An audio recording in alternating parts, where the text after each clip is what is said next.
affirmation. Madam, would you like to take the oath or affirmation? In which language would you like to take the oath?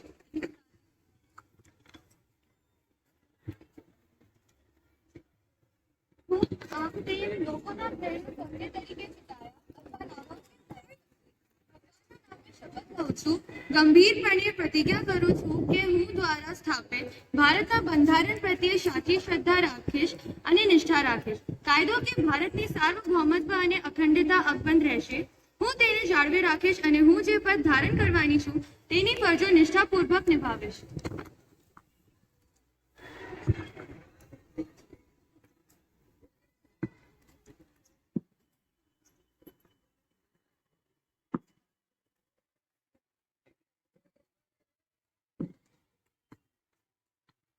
Other newly elected member to take oath or affirmation.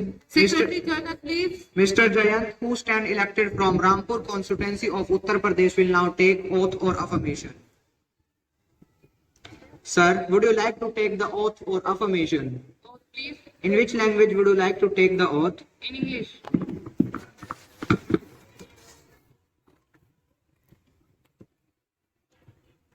I, Jay, have been elected as lower house of 23rd Youth Parliament.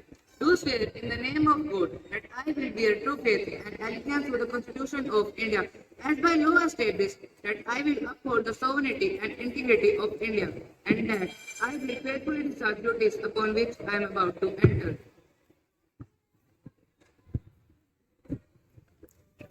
Honorable members,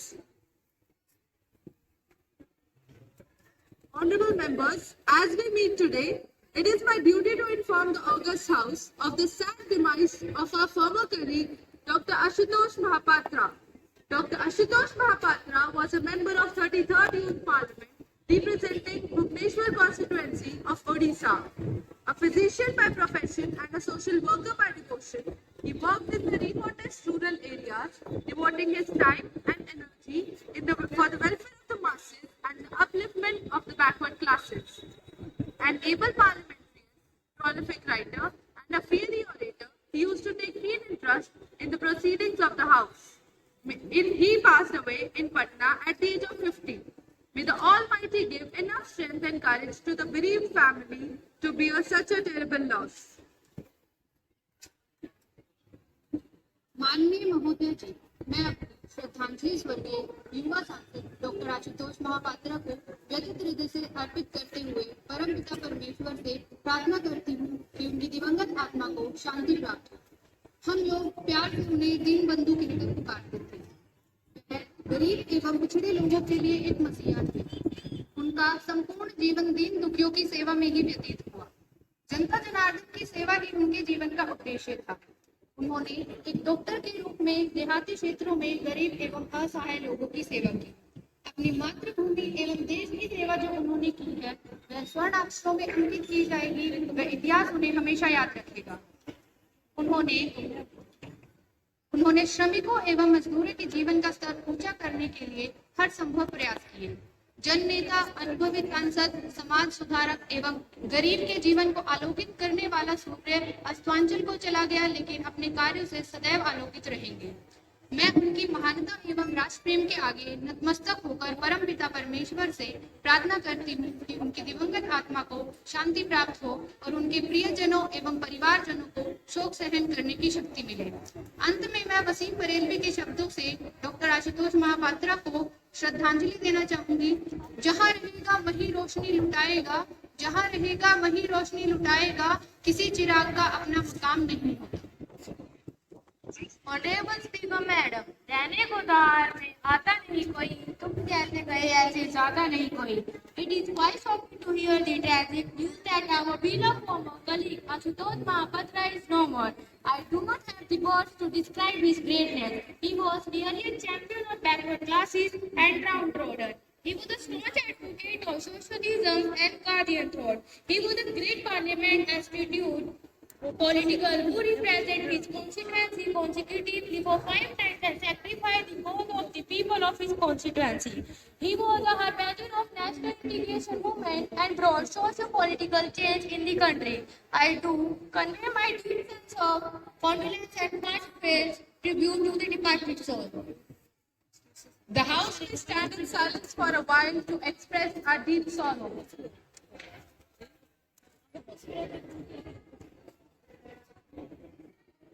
Om Shanti. Secretary General, please convey the message of our condolence to the bereaved family. Now the Prime Minister to introduce the new ministers. Honorable Speaker, Madam, I have the pleasure to introduce to you and through you to the House my colleagues, the new Minister, Mr. Sandeep, as the Minister of Parliamentary Affairs, and Mrs. Ishika as the Minister of Commerce. Now the question starts. Question number 101. Mr. Harshit, please. Speaker Madam, will the Minister of Civil Aviation be pleased to state whether the drone provide tremendous benefits for various uses of economy, with agriculture, defense, law mapping and enforcement? If so, the steps taken by the government to promote use of drone technology and the details of public and private sector which are using drones and the number of drone manufacturing companies in the country. Minister of Civil Aviation, please.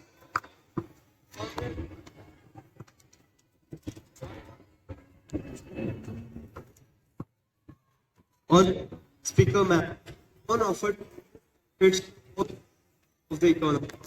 It includes culture. Drone offer tremendous benefits to all sectors of the economy.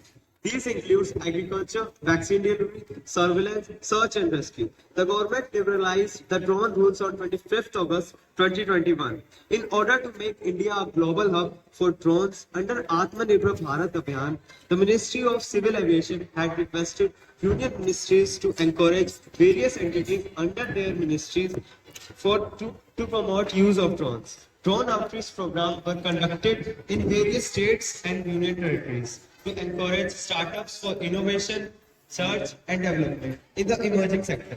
The government has brought out PLI schemes for drones and drone components on 30th September 2021 with a total incentive of 120 crores spread over 3 financial years. As per this rule, there is no requirement for drone manufacturers to register on the government sky plan. Any person can operate drones in green areas up to a height of 400 feet without any prior permission. Prior permission from central government and ATC is required to operate drones in red and yellow areas respectively. Total 12 ministries are operating drones for various purposes. About 171 manufacturing plants of drones are established in all over the country. Mr. Harshit, please. मैं माननीय मंत्री जी से पूछना चाहूंगा कि ऐसी drone ऑपरेटरों के रूप में प्रशिक्षित होकर क्या ग्रामीण युवाओं के लिए रोजगार के अवसर बढ़ाने के लिए, किसान समुदाय की मदद करने के लिए क्या नागरिक उड्डयन मंत्रालय में सूचित करेगा कि कैसे वह जमीनी स्तर तक इस तकनीकी की पहुंच सुनिश्चित करेगा? Minister of Civil Aviation, please.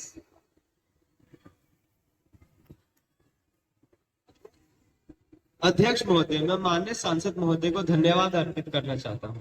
उन्होंने एक बेहद अहम मुद्दा उठाया है।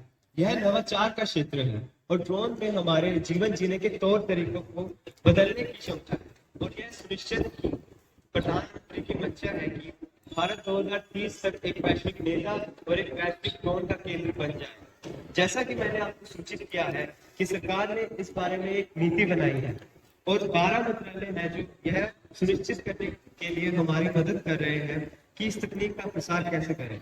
कृषि मंत्रालय कृषि मंत्रीकरण पर उप मिशन लेकर आया है, जिसके तहत ICAR और कृषि विज्ञान केंद्र कृषि ड्रोन की लागत 100 अध्यक्ष महोदय, मैं आपके माध्यम से माननीय मंत्री महोदय से जानना चाहती हूँ कि ड्रोन के निर्माण के लिए बहुत सारी एजेंसीज आ रही है। इसके लिए आपने बहुत सी एजेंसीज को परमिशन दी है। जो लोग ड्रोन टेक्नोलॉजी की ट्रेनिंग लेना चाहते हैं उन्हें ट्रेनिंग सेंटर सिलेंडर देने और फीस में सुविधा देने के लिए यानी अफोर्डेबल प्राइस में ट्रेनिंग देने की आवश्यकता है। इसके लिए केंद्र सरकार की कोई नीति है? Minister of Civil Aviation, please. अध्यक्ष महोदय, मैं माननीय सांसद जी ने एक बेहद अहम प्रश्न उठाया है। हमारी कोशिश है कि जो ड्रोन के कोर्सेज हैं वे करीब 5 से 10 दिनों में एक ड्रोन लाइसेंस देने के लिए उपयुक्त हो जाए। ड्रोन लाइसेंस के बारे में मैं आपको सूचित करना चाहता हूँ, यह अब डीजीसीए द्वारा नहीं दिया जाएगा, बल्कि संबंधित संस्था के द्वारा दिया जाएगा। अंत हमें इसमें ब्यूरोक्रेसी की प्रॉब्लम सदैव होती है, इसका भी हमने निपटारा कर दिया है। हमारी कोशिश है कि यह फीस किफायती हो, ताकि हमारे बच्चे पूर्ण रूप से इसमें क्वालिफाई होकर जाकर ड्रोन के एप्लीकेशंस कर पाए। जिंदगी के हर पल का हिसाब रखते हैं, ऊंची उड़ान का ख्वाब रखते हैं, लाख गिराने की कर कोशिश कोई, हम हिम्मत बेहिसाब रखते हैं। Miss Namandi, please. Thank you, Honorable Speaker, Madam, for giving me opportunity to speak. I would like to know whether our government purposes to bring comprehensive insurance cover for drones under aviation liability instead of following Motor Vehicle Act 1988. Minister of Civil Aviation, please. Speaker ma'am, under Drone Rules 2021, the provisions of Motor Vehicle Act 1988 and rules made under there shall pass. Mutatis to the third party insurance of unmanned aircraft and compensation in the case to life or property caused by such an unmanned aircraft system, provided that nano unmanned aircraft system may operate without third party insurance. Good. Next question, question number 102. Miss Muskan, please. Speaker Madam, will the Minister of Petroleum and Natural Gas will be pleased to state the details of increase in the price of crude oil in the international market during the last 3 years?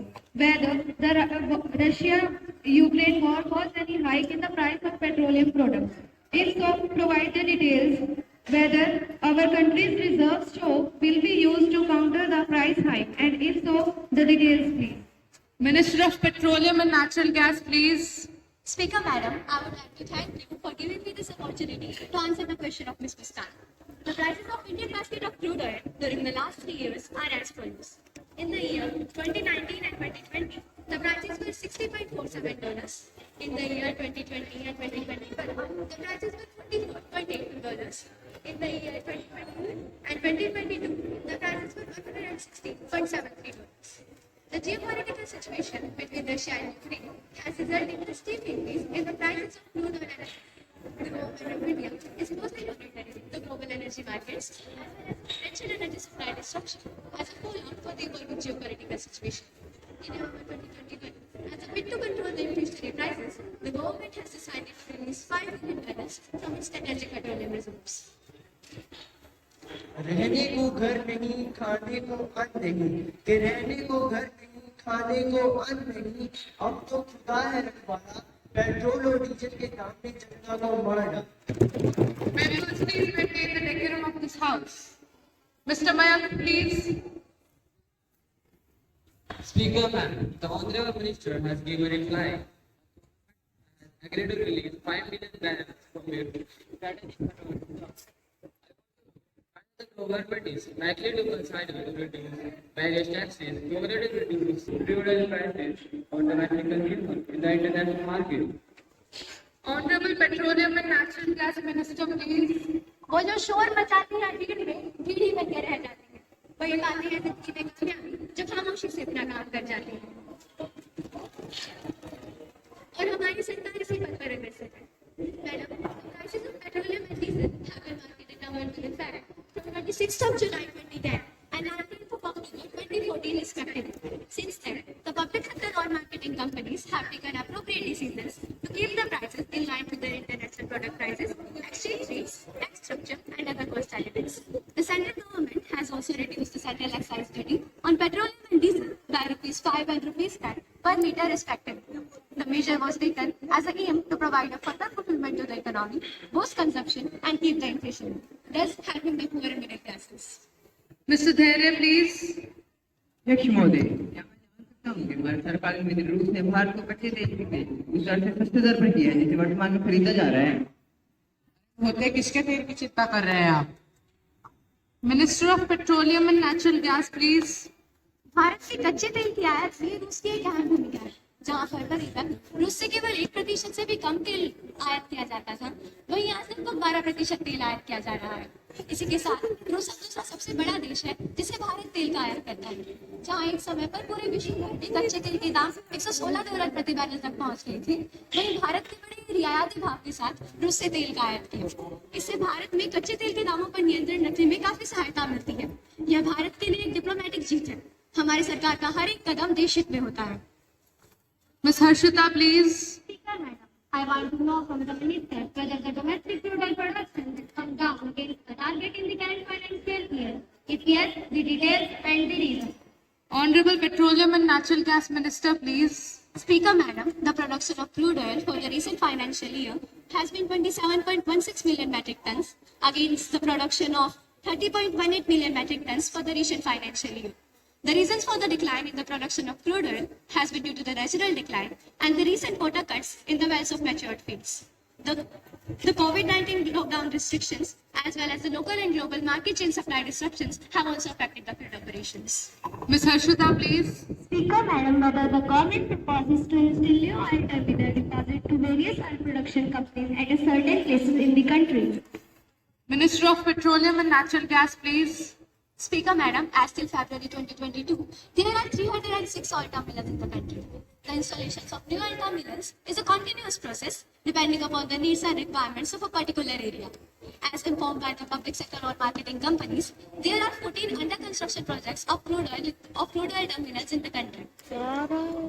Recently, a new oil terminal has also been commissioned at Kulbakra in Karnataka. Presently, the availability of petroleum products is sufficient to meet the full market demands of the country. Question number 103. Mr. Utkarsh, please.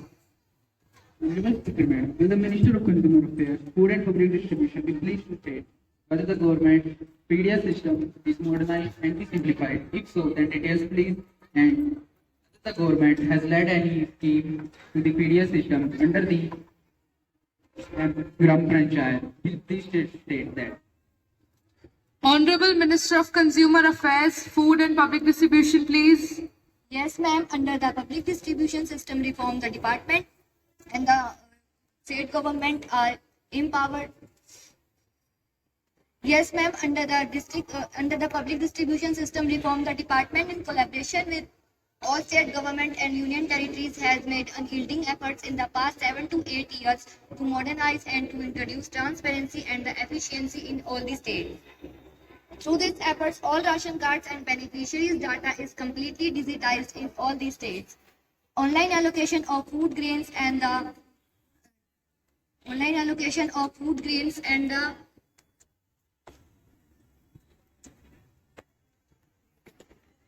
up to all fair price shops in all the states and union territories. Transparency portals with online grievance and the helplines facilities and the toll-free helplines are implemented in all the states. Further, technology-driven one ration card in all 36 states so far. All these PDS have reformed, continue and better delivery of the NFSA reforms are empowered in all the country. Thank you. Mr. Utkarsh, please. Honorable Speaker, Madam, I would like to know whether the government has launched any scheme to transfer the subsidy directly in the accounts of beneficiaries provided the PDS system. Minister of Consumer Affairs, Food and Public Distribution, please. Honorable Speaker, Madam, the scheme of cash transfer of food subsidy is already implemented since 2015 as per the provision of Cash Transfer Food Subsidy Rules 2023. The state of union territories can either be opt to implement the food security and the fair price shop. Currently, this scheme is implemented in 3 union territories, Chandigarh, Puducherry and urban area of Dadar and Nagar Haveli. Mr. Kunal, please. Speaker, ma'am, I want to know that whether the government contemplates to get the nutritious food distributed through PDS along with wheat and rice with a view to malnutrition prevailing in the different sections of society in the country. Minister of Consumer Affairs, Food and Public Distribution, please. Honorable Speaker, Madam, to address the anemia and micronutrient deficiency in the country, Government of India approved a sponsor scheme on fortification of rice and its distribution in the public for the period of 3 years 2019-20 and an outlay of 174.64 crore. The pilot scheme is focused on 15 districts across 15 states, one district per state, and the government also provides midday meal schemes. Question number 104. Mr. Anubhav, please. अध्यक्ष महोदय, सरकार ने देश में पहली bullet train का project शुरू किया गया है। इसकी वर्तमान स्थिति क्या है और गुजरात और अहमदाबाद में ये जा रहे किसान कृषि भूमि पर देश ने कृषि भूमि पर पुनर्वास और उसके मुआवजों का क्या विवरण है? सरकार ने मुंबई और Ahmedabad high speed rail corridor पे किसानों की भूमि अधिग्रहण करना चाहती है। तो हम आपसे पूछना चाहते हैं कि सुना है सारे मसले हल होंगे सारे एक दिन, तो हम आवाज से टकराते रहेंगे। हर शख्स यहाँ गुलबंद है बेहतर की तरह, आवाज पे आवाज ज्यादा सुनता नहीं कोई। Minister of railways, please.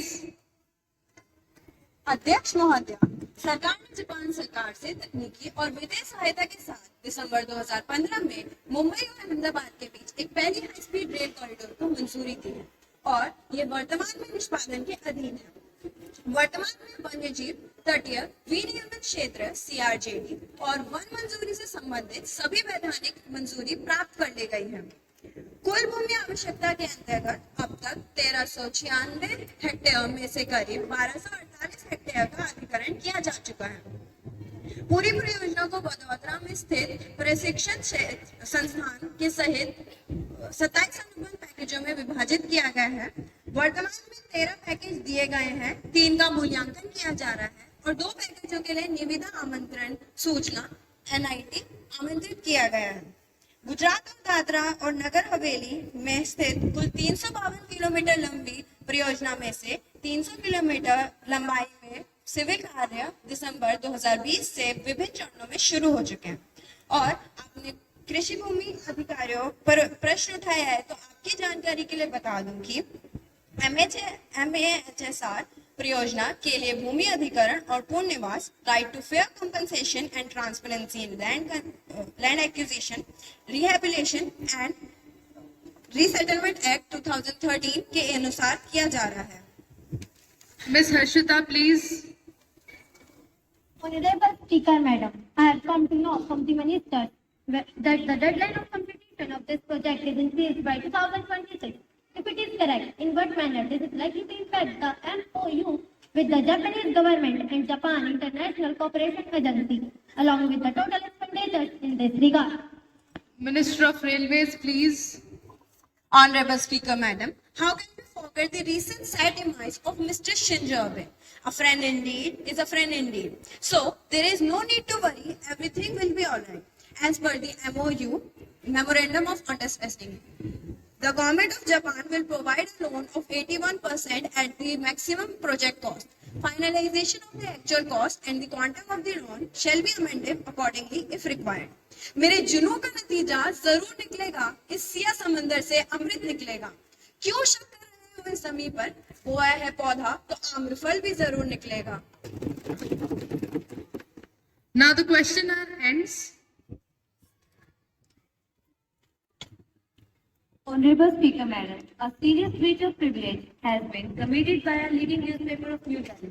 While commenting on the recommendation of Public Account Committee, the paper has attributed dishonest motive, and therefore I request you to raise a question on that matter now. Miss Sargam, have you given a notice of it earlier? You shall give it along with a copy of it of the newspaper cutting, and I shall consider it. You cannot spring a surprise on me like this. Honorable Speaker, Madam, I have already given a notice of it at 9 a.m. today. It will be examined when it comes to me. I shall consider it and let you know my decision on it. Thank you, ma'am. Now the papers to be laid. Minister of Commerce, please. Honorable Speaker, Madam, firstly, I beg to lay on the table a copy of following paper under the subsection 1st of section 619 of the Company Act. In this, first is the review by the government on the working of Food Corporation of India Limited, New Delhi for the year 2023-24. Second is the annual report of the Food Corporation of India Limited, New Delhi for the year 2023 to 24, along with the audited accounts and the comments of Controller and General thereupon. Minister of Textile, please. Honorable Speaker, Madam, I beg to lay on the table first a copy of Memorandum of Understanding between National Textile Corporation Limited and Ministry of the Textile of the year 2023 to 24 and the copy of the second understanding between British India Corporation Limited and the Ministry of the Textile of the year 2022 to 23. Secretary General to report message from Upper Chamber of the Youth Parliament. Honorable Speaker, Madam, I have to report the following message from the Upper Chamber of the Youth Parliament is that the Bill of Regulation of Sports Bodies, Homeopathy Bill 2024 which has been passed by Upper Chamber of the Youth Parliament on March 2024 has been recertified and ready to be sent for President approval. Secretary General to lay on the table a copy of the bill as passed by the Upper Chamber. Madam, I lay on the table of the National Commission for Homeopathy Bill 2024 as passed by Upper Chamber of the Youth Parliament. Honorable members, I have to make an important announcement. On my own behalf and on the behalf of the honorable members of this Parliament, I have a great pleasure in extending our warm welcome to Their Excellency Ms. Zara, Speaker of the Mauritius Parliament, who is on a visit to India as our honored guest. The other member of this delegation is Mr. Dev, Minister of Defence. It is a very high-power delegation. The delegation arrived on 5th February 2024. We wish them a very happy and fruitful stay in our country. We also convey our greetings and best wishes through them to Their Excellency, the President of Mauritius, the Prime Minister of Mauritius, Mauritius Parliament, the government and the friendly people of Mauritius. Now, let us take up the calling attention motion. Ms. Namandeep to call the attention of Minister of Electronics and Information Technology to the increasing instances of cyber crimes, cyber harassments, cyberbullying and impersonation of women and children on social media in India.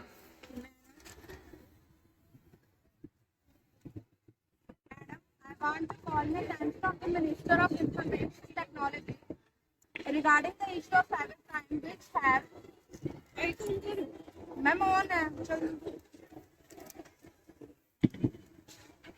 Madam, I want to call the attention of the Minister of Electronics and Information Technology regarding the issue of cybercrime which have skyrocketed nowadays. The issue of cybercrime have spread like a virus. Other issues like cybercrime, cyber harassment, cyberbullying, and impersonation of women and children. Social media in India have actions taken by the central government in this regard. Minister of Electronics and Information Technology, please. The problem is not the problem. The problem is your attitude about the problem. And if you are able to create the problem to the problem, then I assure there is no problem. Honorable Speaker, Madam, the government is committed to ensure open, safe and trusted internet in all over the country and its accountability to every citizen. As technology and internet is penetrated to even lowest part of the country, the government is also aware of the growing phenomena of user harm caused by the misuse of social media by some users. The law enforcement agencies are legally taking action as per the provisions given by the laws against the person who are misusing the social media for strategically working on both the aspects together, including security aspect and awareness aspect. On security front, center to assist the state government in all possible ways, whether it is providing technological support or sharing of intelligence or funding for modernization of police forces and many more. Ms. Chaitanya, please. Honorable Speaker, Madam, there are media articles citing a report published by Cisco stating that over 62% of Indian small and medium businesses reported to have lost more than rupees 3.5 crore last year due to cyber attacks, abuse their emails, social media, and get connected to the fake loan app. This is not small number for middle and lower middle classes. These are followed by scams like OTP frauds, B2B frauds, online link, KYC frauds, and social media hacking. As per data obtained from NCRB, a hacking attack occurs in every 39 seconds. Since COVID-19, there is a global increase of cybercrime 300%, including in India. The danger associated with cybercrime, anyone can become a victim of cybercrimes on a daily basis. This is not almost 1.50 people are affected by various forms of cybercrime on a daily basis. Police department needs to be upgraded and trained to handle such crimes because picking up digital footprints is very difficult and hunting for a cyber criminal is like searching for a needle in a haystack. I want to ask Honorable Minister what steps are taken to empower and train our forces so that they can handle such crimes effectively. Mr. Priyam, please. Honorable Madam Speaker, India is expected one of the largest victims of cyber attacks in last few years, with attacks increasing by 200% year on year. The main reason behind this is the geopolitical conflict of India with its neighbors like China and Pakistan. While cybersecurity incidents have been increasing exponentially, government spending had not increased commensurately. Honorable Madam Speaker, the government owes the nation an explanation. Let them not refuse behind a hackneyed response anymore. People want concrete response and committed regulatory moves from the Honorable Minister of Electronics and Information Technology. Let the government come out from the hibernation and take this serious threat on priority. Ms. Yashika, please. Honorable Speaker, ma'am, cyber attacks have now become a national security threat, and these have become a tool for hostile countries with which they can try and cripple the economy and safety security of our nation. Anybody, from a person sitting in a living room of his house possessing intelligence on national security, can be duped and information pushed out through the cyber crimes, including ways such as honey traps. Here, Operation Dolphin can be quoted as an example in which a number of naval personnel from Visakhapatnam were arrested. All of them were hired by women employed by Inter-Service Intelligence of Pakistan, so they would give away all critical defense information. Such incidents prove that the inimical forces of India constituted cyber armies to launch cyber attack against India. Honorable Speaker, ma'am, if measures are not taken, it will become a challenge for all of us. Threats to cyber security are one of the biggest risks in nation security, and alertness of government and building cyber hygiene are followed by regular audits is very important. अध्यक्ष महोदय, ये हमारी सरकार कुछ कर भी रही है, करती हुई तो कुछ दिखाई नहीं दे रही. Minister of Electronics and Information Technology, please. Honorable Speaker, Madam, I have listened carefully to each and every point raised by the honorable members of this House on this issue of cybercrime and impersonation of women and children on social media. In order to make internet safe, trusted and accountable, the Ministry of Home Affairs operates a national cybercrime reporting portal, that is www.cybercrime.gov.in, to enable citizens to report their complaints pertaining to all types of cybercrimes with a special focus on cybercrime against women and children. And this is going since 30th of September 2019. महोदय जी, online cyber शिकायतों को दर्ज कराने में सहायता प्राप्त करने के लिए सरकार ने एक टोल फ्री हेल्पलाइन नंबर जो कि 1930 है, इसे संचालित किया। साथ ही हेल्पलाइन नंबर और पोर्टल के बारे में जागरूकता फैलाने हेतु भी सरकार ने कई कदम उठाए हैं, जिसमें एसएमएस और रेडियो अभियानों द्वारा संदेशों का प्रचार प्रसार शामिल है। मीडिया लेखों के संबंध में जिसमें कहा गया है कि 62% से अधिक भारतीय छोटे व मध्यम व्यवसायों ने साइबर हमलों के कारण पिछले साल 3.5 करोड़ रुपए से अधिक का नुकसान होने की सूचना दी है, वह अधिकतर कंपनियों द्वारा स्वयं ही उत्पन्न डाटा पर आधारित है। इसमें सच्चाई का कोई तर्क नहीं है। भारत को लक्षित करने वाले देश चीन, पाकिस्तान स्थित समूहों में साइबर क्राइम की बढ़ती घटनाएं सामने आई हैं। सरकार इस तथ्य से अवगत है और इसे रोकने के लिए भारतीय कंप्यूटर आपातकालीन प्रतिक्रिया टीम को भी अनिवार्य कर दिया गया है।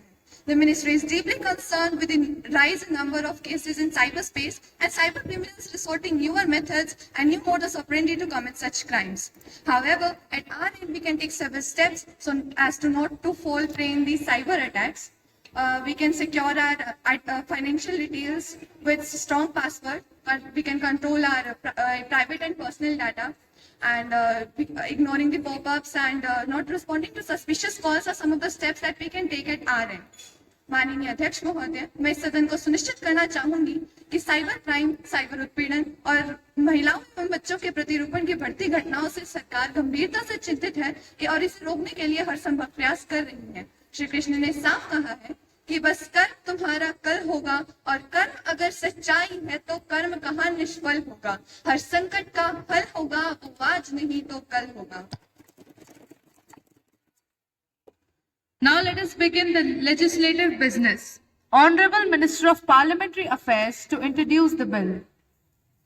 Honorable Speaker, Madam, I beg to move for leave to introduce the bill further to amend the Representation of People's Act 1950 and 1951.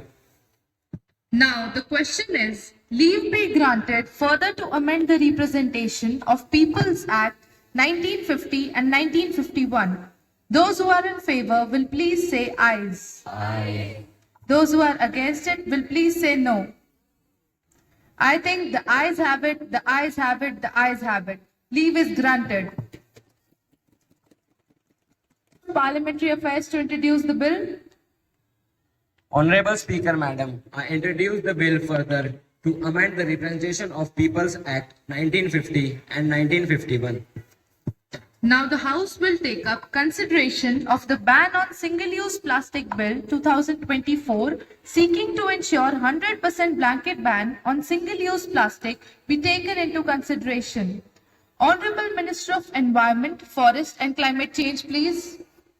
Honorable Speaker, Madam, I beg to move ban on single-use plastic bill 2024, seeking to ensure 100% blanket ban on single-use plastic to be taken into consideration. The salient features of some of the important provisions of the bill are as follows. Clause 1. The bill will be called the Ban on Single-Use Plastic Act 2024 and it will be extended to the whole of India. Clause 2. This bill defines different kinds of plastic and regulate their use. Clause 3. If the bill is passed, no person shall use, distribute, stock, manufacture, sell or trade in single-use plastic items except for such exigent reasons that may be prescribed by food or medicinal purposes. Clause 4. The government shall take measures to increase recycling and reuse of single-use plastic items already in the environment as to possible extent. Clause 5. The appropriate government shall appoint or hire required manpower and utilize other materials or services from time to time for carrying out the purpose of this act. Clause 6. Whoever violates the provision of this act shall be punished with a fine which shall not be less than rupees 500, which may extend up to rupees 5,000 for littering plastic items for the first time and rupees 10,000 for littering plastic items for the second time, and imprisonment that can be extended up to 3 months with a fine along of 25,000. Clause 4. The central government shall due appropriation made by the government by the law in this behalf provide from time to time adequate funds for carrying out the purpose of this act. Clause 8. The government of this act shall be in the addition and not to derogation any other laws for the time being in the force. Honorable Speaker, Madam, I am confident that all the honorable members of this House, irrespective of the party affiliation, will welcome the bill wholeheartedly and through it will help in saving the environment. Motion moved. Leader of Opposition, please. Honorable Speaker, Madam, the ban on single-use plastic is undemocratic, discriminating, and might even be authoritative in nature. It is undemocratic because it has introduced without proper discussion with all concerned, especially the seller and producer who are badly hit by this bill and lost their professional job. There is no provision of financial aid for the affected people in this bill. The proposed ban on single-use plastic will not only affect the interest of manufacturing and trade, but also affect the e-commerce companies such as Amazon, Flipkart, etc., which not only use plastic products but also use plastic in packaging. It is also discriminate on the basis of use of plastic. Food and medicine industries is kept outside from the ban on single-use plastic. It also discriminates on the basis of small producer and big industrials. The bill should also cover the large public and private sector companies, petrochemical sector, which are manufacture of raw materials such as polymer. Include and would cover the entire range of the product. The concept of complete ban on single-use plastic is totally abandoned and there is no action plan how it will be implemented and whether it will affect the Indian communities and Indian economy as a whole. This bill is authoritative in nature because it gives excessive power to penalty people without judicial proceeding, which we may use by concerned officers, common people, and may be harassed or exploited. Miss Nancy, please.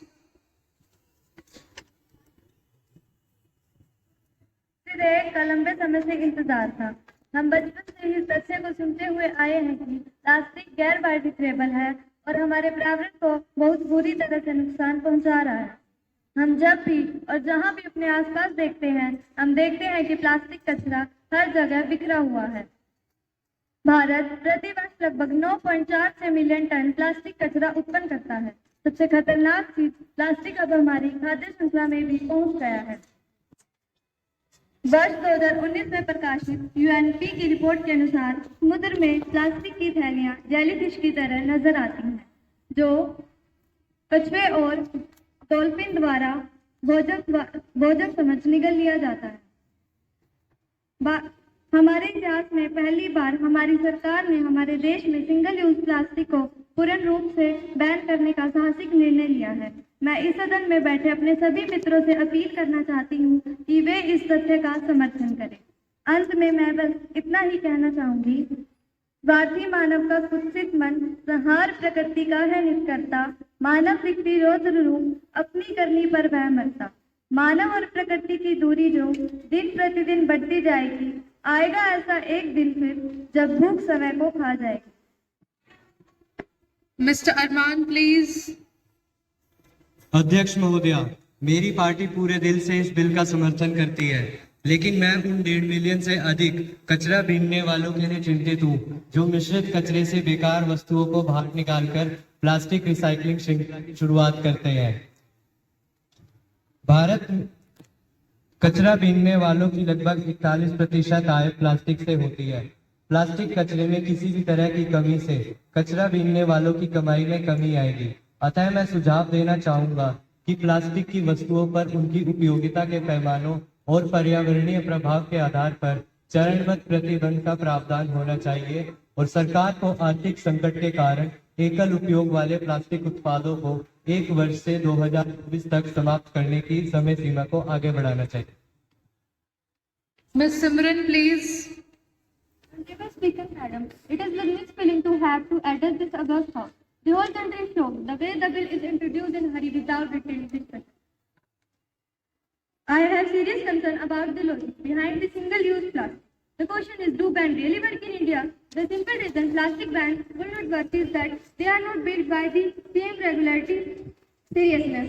Once government announces a ban, it is the responsibility of the federally announced agencies like CPCB and state pollution control boards to enhance it.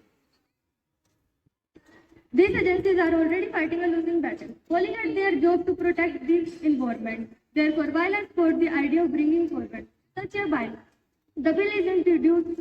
The bill should be suitably amended before it is passed. Miss Muskan, please.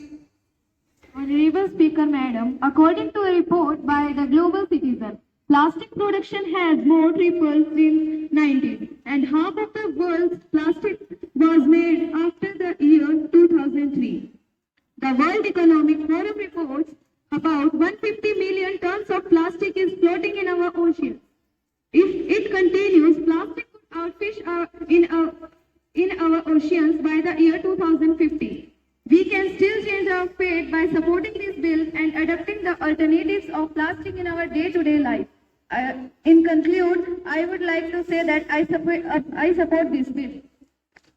Prime Minister, please. Pollution due to single-use plastic has become an important environmental challenge confronting all countries, and India is committed to take action for mitigation of pollution caused by littered single-use plastic. In the 4th UN Environment Assembly held in 2019, India has piloted a resolution India has piloted a resolution single-use plastic product pollution, recognizing the urgent need for the global community to focus on this issue. मेरे एक मित्र ने तर्क दिया कि विधेयक अपने वर्तमान स्वरूप में शेष विश्व के साथ मिलकर भारतीय अर्थव्यवस्था की प्रतिस्पर्धा को समाप्त कर देगा। इस स्थिति का मुकाबला करने के लिए विस्तृत चर्चा के बाद यदि आवश्यक हो तो भविष्य में विधेयक में प्रावधान जोड़े जा सकते हैं जो केवल निर्यात उद्देश्य से एकल उपयोग प्लास्टिक के उपयोग के लिए प्रतिबंधित और उचित अनुमति प्रदान कर सकता है। सिंगल यूज प्लास्टिक बिल 2024 पर प्रतिबंध के सुरक्षित पारित होने का मार्ग प्रशस्त करने के लिए यह पर्याप्त कारण होना चाहिए। इस नई पहल में मैं आप सभी का साथ अपेक्षित करती हूँ। Minister of Environment, Forest and Climate Change, please. माननीय अध्यक्ष महोदया, मैं उन सभी सदस्यों की आभारी हूँ जिन्होंने इस विधेयक का समर्थन किया है। मैं उन सभी सदस्यों की भी आभारी हूँ जिन्होंने इस पर अपनी रचनात्मक आलोचना की है। हमें जो सलाह दी गई है उसकी मैं आभारी हूँ। माननीय नेता प्रतिपक्ष द्वारा दिए गए सुझाव के संबंध में मैं उनकी मांग से सहमत हूँ कि निर्माताओं को पूर्ण प्रतिबंध से पहले समय दिया जाना चाहिए, लेकिन मुझे इनकी मांग में कुछ योग्यता नहीं दिखती क्योंकि उद्योग हमेशा से अधिक चाहते हैं संचालित करने के लिए समय और आराम का वातावरण। इसके अलावा यह प्रतिबंध अचानक प्रस्तावित नहीं है क्योंकि देश को उसका पहला प्लास्टिक कचरा कानून प्रतिबंध सितंबर 1999 में मिला था, जिसे 2003, 2011, 2016 और 2018 में संशोधित किया गया। मैं आपको विश्वास दिलाती हूँ कि इस मुद्दे की जांच के लिए एक समिति का गठन किया जाए। मैं आशा करती हूँ कि मेरे भाषण के दौरान सदस्यों द्वारा उठाए गए अधिकांश मुद्दों का उत्तर मैंने दिया हो। मैं आशा करती हूँ कि आप भी इस चीज में मेरा सहयोग देंगे। मैं अनुरोध करती हूँ कि इस विधेयक को परिपात किया जाए। Now the question is the ban on single-use plastic bill 2024 seeking to ensure 100% blanket ban on single-use plastic be taken into consideration. Those who are in favor will please say ayes. Those who are against it will please say no. I think the ayes have it, the ayes have it, the ayes have it. The motion is adopted. There is one amendment in clause 1 and 6, each by Honorable Leader of Opposition. Are you moving it? Yes. Honorable Speaker, Madam. No, Madam. In view of reply given by Prime Minister and Minister of Forest, Climate, Environment, I am not passing my amendment. Now the question is clause 1 and 6 stand part of the bill. Those who are in favor will please say ayes. Those who are against it will please say no. I think the ayes have it, the ayes have it, the ayes have it. Clause 1 and 6 stand part of the bill. Minister of Environment, Forest and Climate Change, please. Honorable Speaker, Madam, I move the bill pass. Motion moved. Those who are in favor will please say ayes. Those who are against it will please say no. I think the ayes have it, the ayes have it, the ayes have it. The motion is adopted. Now the House will take up private members' resolution. Ms. Sakshi is requested to move the resolution. Madam Speaker, I would like to lay the following resolution in this House recommended the following to the government. First, concrete steps should be taken to fully eradicate beggars. Second, programs and plans should be initiated for rehabilitation and welfare to the beggars. Madam Speaker, it is a common sight we encounter at every place, be it temples, churches or traffic signals, where young and old, men or women begging for food and money. Begging is done in the name of sickness, death of some or the other members of the family. It is not surprising to find other members of the same family begging at different places with same excuses. It is more of the profession to many and to others a way of life. Normally, begging presents ugly face of our society which brings out negative feelings in many. Therefore, I would like to make a few suggestions. First, an integrated and targeted action should be initiated by all the ministers concerned like home, social justice and empowerment, law, education, rural development, housing and urban affairs. Secondly, amendments should be made about the quantum of punishment for beggars. Third, the root cause of this problem is poverty and unemployment. Efforts should be made to provide work to every hand so as to discourage begging. Ms. Khushbu, please. Madam Speaker, I seek to support the resolution and offer my heartiest congratulations for bringing up the subject. I fully agree with Ms. Sakshi as begging also promotes crime in the society. Initially, they do petty crimes and then they graduated into bigger crimes. I would like to suggest that television should play an important role to spread awareness among the people. And the second one is, action plans should be initiated to help all physically damaged and handicapped people. Minister of Social Justice and Empowerment, please. Madam Speaker, I sincerely thank the honorable members for highlighting this problem faced by our country. I would like to present before the House various steps taken by the concerned ministers. Ma'am, the first act against begging was passed in the year 1789. This after it was made punishable offence under the Criminal Procedure Code for those who exploited and forced the children into begging or doing manual work. Under the Railway Act, it is a punishable offence and to beg in platforms, rail coach and begging has been banned completely. All states and union territories have law banning, prohibiting and discouraging begging. They also have various programs for the social welfare and upliftment of the downtrodden and the needy. Ms. Khushbu, please. Honorable Speaker, Madam, I thank the Honorable Member for supporting my resolution along with the assurance given by the Honorable Members of this House. I hereby request Madam to kindly allow me to withdraw this resolution. Is the Honorable Member allowed to take the resolution back?